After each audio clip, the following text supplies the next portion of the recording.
అలాగే రోజు మనం గోత్రనామాలతోటి జనరల్గా చేసుకోలేరు అన్లెస్ అంటిల్ ఏదైనా ఒక ఆస్పీషియస్ డే ఉంటే ఇంట్లో ఏదైనా స్పెషల్గా ఏదైనా పూజ పెట్టుకుంటే తప్ప అతి తక్కువ మంది గోత్రనామాలతో పూజలు చేసేవాళ్ళు. ఇందాక మీరు చెప్పినట్టుగా మన మనసులో ఉన్న భావం అనేదే ప్రధానమైంది.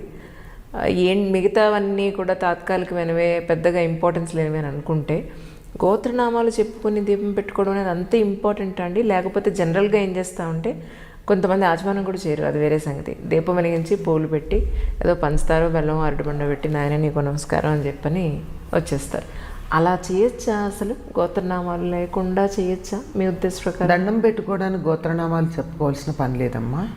ఇంట్లో కూడా బాగా సంప్రదాయంగా మా ఇంట్లో పూజలు చేస్తామని చెప్పేవాళ్ళు ఇంట్లో కూడా ఇంట్లో మొత్తం పూజ అంతా ఒకళ్ళే చేస్తారు. ఇది ఎన్నిసార్లు ఎన్ని చోట్ల ఎన్ని సందర్భాలు వస్తే అన్నిసార్లు అన్ని చోట్ల అన్ని సందర్భాల్లో చెప్తాను నేను. ఒక ఇంట్లో ఒక్క పూజా మందిరమే ఉండాలి, ఒక్క పొయ్యి ఉండాలి. అంటే 4 బర్నర్లు ఉండు, 10 బర్నర్లు పెట్టు, ఒక కిచెన్ అది ఉంటేనే ఆ ఇంటి యొక్క ఐక్యతకి మనకి సంకేతంగా ఉంటుంది. అందువల్ల ఎవరో ఒకళ్ళు చేస్తారు. సాధారణంగా ఒకప్పుడు ఇంటి యజమాని మగవాడు, ఇంటి పెద్దెవరో వాళ్ళు చేసేవారు. తర్వాత రోజుల్లో వంటింటితో పాటు పూజ గది కూడా ఆడవాళ్ళకి అప్పచెప్పారు. నేను ఎప్పుడు చెప్పే మాటే అది. అవును, అప్పచెప్పేశారు కనుక ఆడవాళ్ళు చేస్తారు. ఎవరు చేసినా ఒకళ్ళే చేస్తారు. మిగిలిన వాళ్ళకి దేవుడు లేడా? ఉన్నారు. వాళ్ళు ఏం చేస్తారు? వస్తారు, దండం పెట్టుకుని పెడతారు. ఇంకా ఏదన్నా కొంచెం స్పెషల్గా కావాలంటే ఇది ఇవాళ నేను కొద్దిగా హారతి ఇస్తానంటారు. హారతి ఇస్తారో పండు నైవేద్యం పెడతారేమో, కానీ మొత్తం పూజ దీపారాధన చేయడాలు ఎన్నో. ఒక దీపమే ఆరాధన, 2 చెయ్యి 4 చెయ్యి 10 చెయ్యి ఎన్ని ఉన్నా కానీ ఒక్కసారే దీపాలు వెలిగించటం ఉంటుంది. అట్లా చేసేటటువంటి సందర్భంలో అందరూ దండం పెట్టుకుని పెడుతున్నారే కానీ సంకల్పం చెప్పుకోవటం లేదు కదా. దీన్ని ఏమంటారంటే, మీరు గోత్రనామాలు చెప్పుకోవడం అన్నదాన్ని సంకల్పము అంటారు. ఈ సంకల్పం చెప్పుకోవడం ఏమిటంటే టైం అండ్ ప్లేస్ అని ఏదైతే ఉందో వాటిని గుర్తు చేసుకోవడం. ఉదాహరణకి మనకు ఉత్తరం రాస్తున్నాం, ఉత్తరం రాసేటప్పుడు పైన హైదరాబాదు ఇవాళ ఫలానా తేదీ అని వేస్తున్నామా లేదా? అయ్యాక అప్లికేషన్ ఒక ఫార్మాట్ ఉందా లేదా?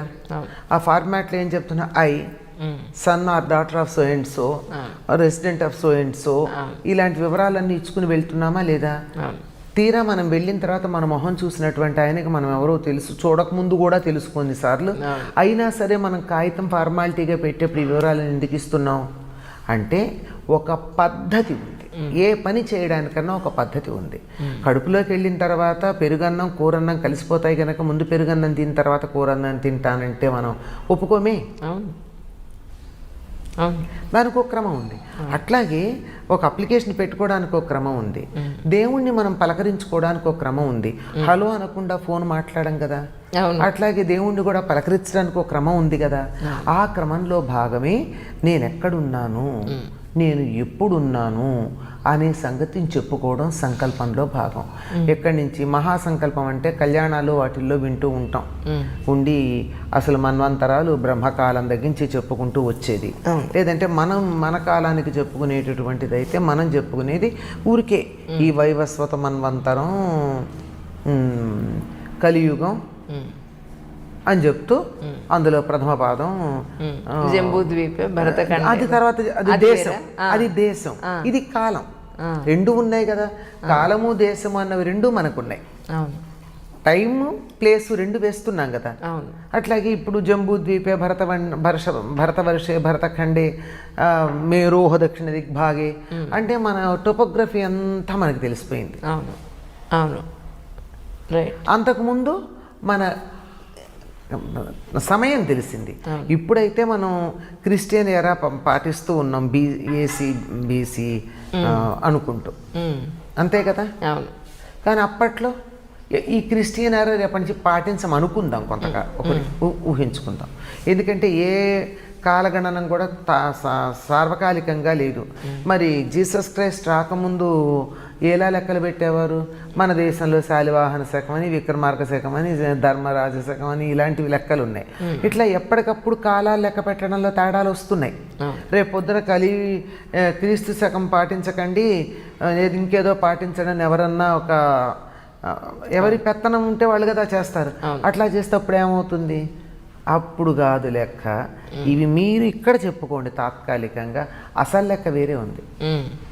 ఆ లెక్క చెప్పేది ఇదిగో బ్రహ్మగారు ఇప్పుడు పరిపాలించే రోజుల్లో ఈయనకి మధ్యాహ్న కాలం అయింది. మధ్యాహ్న కాలంలో ఇవాళ ఒకరోజు పొద్దున లేచాడు. ఆ పొద్దున లేచి మొదటి ఇంకా ఏఎంఏ ఆయనకి పిఎం కాలేదు అంటే మధ్యాహ్నానికన్నా పూర్వమే ఉంది. దాంట్లో ఇన్నో యుగం, కలియుగం, ఇంకా చెప్తే 28వ కలియుగం అని చెప్తారు. లేదంటే కలియుగంలో అందులో కూడా మొదటి భాగంలో అని ఇలా డేట్ చెప్పుకుంటున్నాం. అట్లాగే జంబూద్వీపం, భరతవర్షం, భరతఖండం, మేరు పర్వతానికి అంటే మనం మొత్తం భూగోళాన్ని వర్ణించేసుకున్నాం. జంబూద్వీపం అంటే భూభాగం, అందులో భారతవర్షం అంటే మేరు పర్వతానికి దగ్గర ఉండేటటువంటిది, అందులో భరతఖండం అంటే మనం ఉన్నటువంటి అఖండ భారత్ అంటే ముక్కలైపోయిన 3 ముక్కలైన భారత కాకుండా ఉండేట బర్మాతో, ఆఫ్ఘనిస్తాన్తో, శ్రీలంకతో కలుపుకున్న భారతదేశం అంతా భరతఖండం. అందులో మేరు పర్వతానికి దక్షిణ దిక్కున, శ్రీశైల పర్వతానికి ఉత్తర దిక్కున, ఏదో కృష్ణా గోదావరి నదుల మధ్య. ఇది మారదు కదా. అవును కదా. ఇది ఏది మారినా నువ్వు క్రిస్టియన్ ఎరా పెట్టుకుంటావా, హిజ్రా పెట్టుకుంటావా, విక్రమ సంవత్ పెడతావా, ఇది మాత్రం మారదే. ఈ ప్రదేశం మారదు. ఇది తెలంగాణనా, ఆంధ్రప్రదేశ్, రేపు పొద్దున ఇంకో ప్రదేశ, ఏదొచ్చినా కృష్ణా గోదావరి నదుల మధ్య అన్నది మారదు. ఏ యుగాలు వచ్చినా ఏ ఎరా చెప్పుకున్నా ఇది ఈ కాలం అయితే మారదు. కనుక ఈ కాలాన్ని, ఈ దేశాన్ని గుర్తు చేసుకుని ఫలానా ప్రదేశంలో ఉన్న నేను ఫలానా రోజున నిన్ను ప్రార్థించుకుంటున్నాను, ప్రతిరోజు అటెండెన్స్ వేయించుకుంటున్నాను, ఒక్కరోజు కూడా నేను మానను అని చెప్పుకునే పద్ధతి. అంతే ఇలా చెప్పుకోవడం అన్నది ఎందుకంటే ప్రధానంగా దేవుడికి మనం ఎక్కడున్నామో తెలియదనే. అవును కదా. ఆయన సర్వాంతర్యామి కదా. నాకేం కావాలో ఆయనకి తెలియదా? అయినా అప్పుడప్పుడు గుర్తు చేస్తాం, అది వేరే మాట. అని మర్చిపోతారేమో అంటే అది నాకు నేను గుర్తు చేసుకోవడం. అది అంటే నేను నాకు కావాల్సినవంతా భగవంతుడు నాకు ఇస్తున్నాడు అని నాకు నేను నా వెన్ను తట్టుకోవడం కోసం తప్ప ఆయన గుర్తు చేయడం కాదు. ఎందుకు ఇచ్చేస్తామంటే ఇంతటి విశ్వంలో ఈ భూమి ఎంత, ఇందులో నేనున్న ప్రదేశం ఎంత, అందులో నేనెంత, నలకలో నలక. ఇంత అనంతమైనటువంటి ఈ కాలంలో నా టైం స్పాన్ ఎంత, అందులో ఈ ఒక్క రోజుకు విలువెంత, ఇది గుర్తించి మనం తగినట్టుగా ప్రవర్తిస్తామని ఏ రోజుకు ఆ రోజు దాని గురించి చెప్పుకుంటాం.